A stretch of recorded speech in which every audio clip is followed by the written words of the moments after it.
Hey guys, so we're going to talk about how to do that Yeezinite problem from CC 6.2 on Friday. Okay, so the first thing to think about is that Yeezinite is different from Yeezium. Okay, Yeezinite is a rock, so you can call it a mineral, let's say we're calling it a rock. And in this scenario, Yeezinite is a rock that's actually found underneath Cinderella Castle at Walt Disney World in Orlando, Florida. Go figure, right? But the thing is that Yeezinite is not 100% pure Yeezium. So if you could zoom in here and look inside, you would have let's try this a little bit bigger. You would have Yeezium atoms, but you'd also have oxygen atoms. Okay. And the exact ratio of these depends on what your chemical formula is for Yeezinite. So in this case, for this example, let's say that our Yeezinite is Y5O4. So that means that in one of these units, we'll call it a formula unit.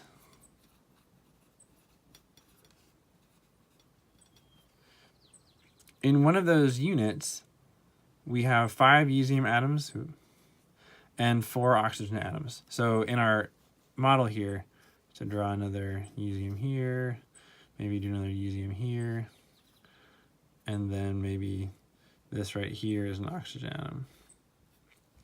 So what I mean by formula unit is that this is a rock, which means that one rock is going to be made up of many of these clusters, basically. It wouldn't quite be appropriate to use the word molecule, because when we talk about molecules, we're talking more about standalone individual groups of atoms that can exist. If they were heated up enough, they could exist in a gaseous state, so as a gas. With rocks, you might say that, well, you can melt a rock, and therefore maybe if you heat it up enough, it could become a gas. But I think what tends to happen more often, and I'm really not sure on this, but my guess is that if you were to heat up a rock enough, eventually it would break down into the individual metals, so the Yeezium would actually separate out from the oxygen. The oxygen would come out as a gas. So we call this a formula unit because it's a specific ratio of 5:4, and you could have multiple clusters of those. Like here's one cluster. We could have another cluster. We could have another one of those, right? And so on and so forth. Okay. Okay. So this is just setting up the problem. And this is really important because this is a complex problem. There's a lot to it. So it's important to know what's going on. The next thing to think about is that you're asked to make Yeezys, these pairs of shoes, for Botswana and their national youth Quidditch theme. And so what that means is that each pair of Yeezys, let's say these are Yeezys, these are totally not Yeezys, but we're going to call them Yeezys anyway. In one pair of Yeezys, you need a certain amount of Yeezium, the atom. So let's say in this case you need 1.3 moles of Yeezium, the atom, like these guys, not Yeezinite, right? You don't need the oxygen in that shoe, you just need the Yeezium. Let's say you need 1.3 moles of Yeezium per pair of shoes. Okay, so let's look at what that means in a mathematical sense.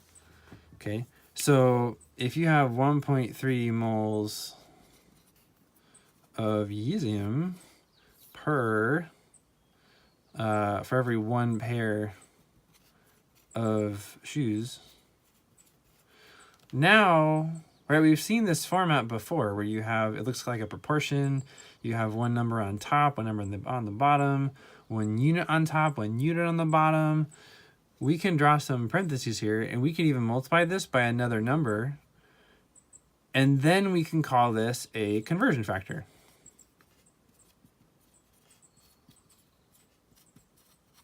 Right? So remember, this is just a name, but I think it's a useful name because it tells you that this is a tool that you can use to convert one number from a unit to a different unit, okay?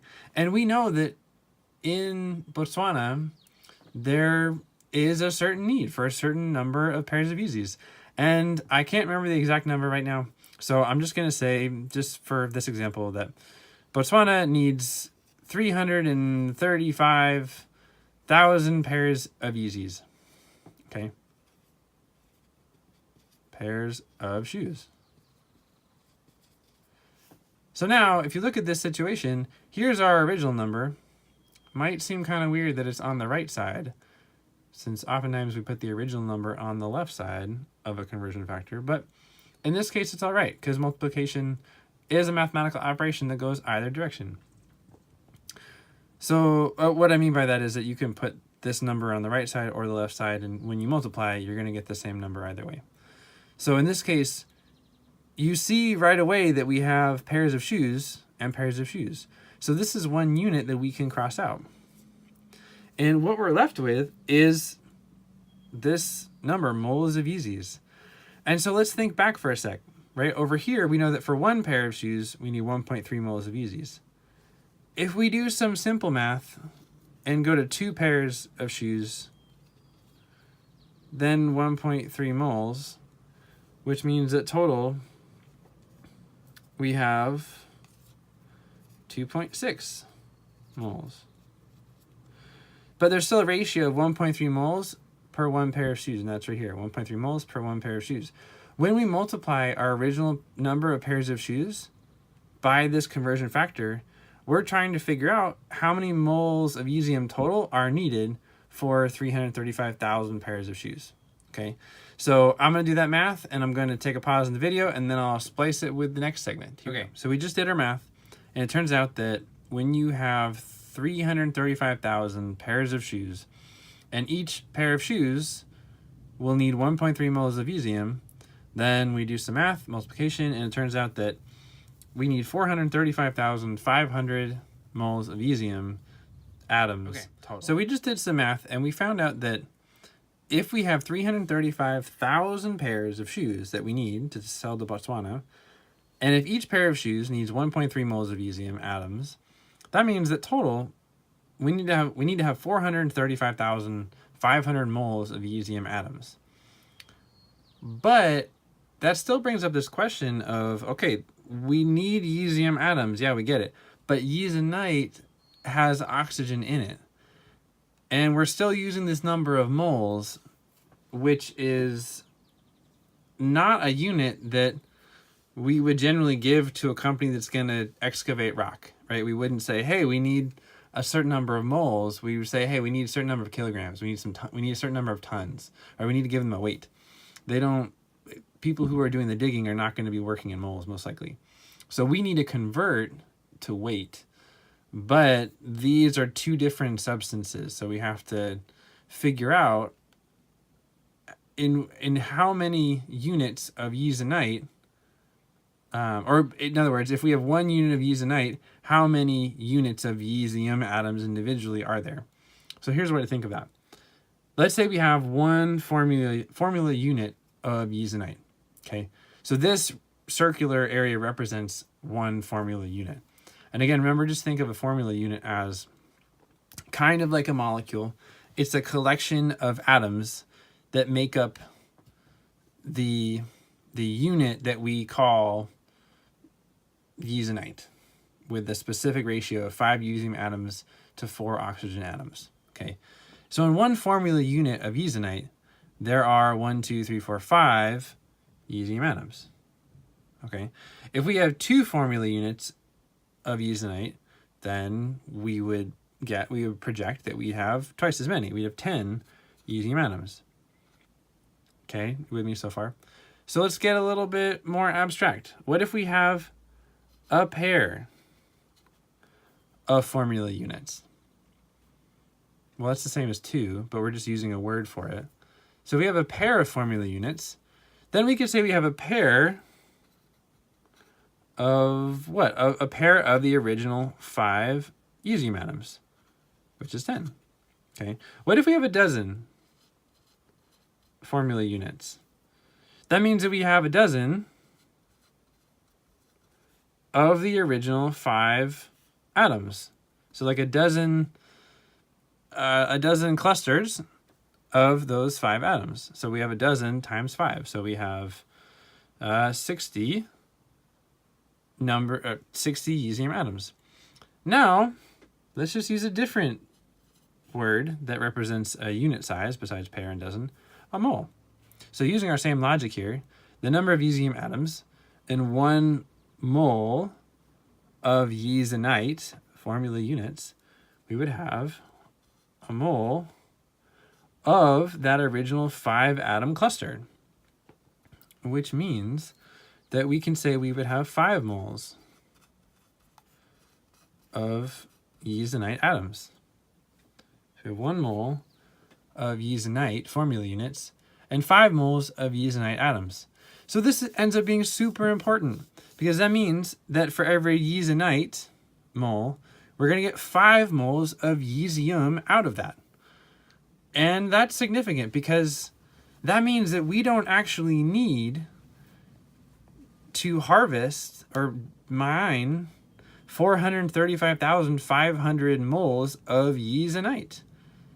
Because using this logic, that would give us, if we had if we entered here 435,500 moles, what's going to happen? Over here, we're going to see 435,500 times 5 moles.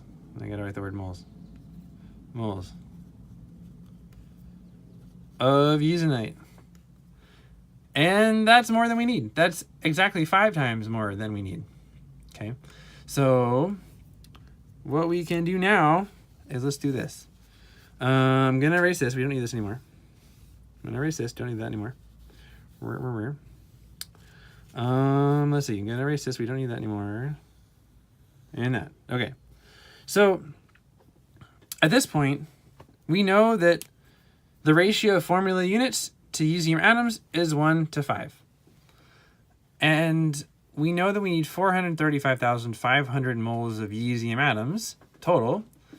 And so what we can do is we can set up another conversion factor because we love those now and we're getting really good at it, or we're getting better at it at least. So now the number that we need to convert is this one. So let's just leave that one there and we'll put a conversion factor right here. We don't know what it's going to look like, but what we do know is that we need to figure out how many moles of Yeezinite we're going to get out, because that's going to be more useful to us when we are communicating to the people who are digging up this rock, right? Eventually, where we're going with this is we need to get the number of moles of Yeezinite, and then we're going to use that to find the number of grams of Yeezinite. I'm just going to shorthand that, Yeezinite. Okay, so we're going to get to moles, and then we're going to use another conversion factor here, the molar mass of Yeezinite, to be exact, to find the number of grams, and then eventually the number of kilograms of Yeezinite. Okay, and that's the answer that we're looking for, is kilograms. So we have to kind of work backwards to get there. So let's do this. We have our moles of Yeezium, and we have a conversion factor here, 1 to 5. And so we can put that in here as long as we're super careful about what our units are.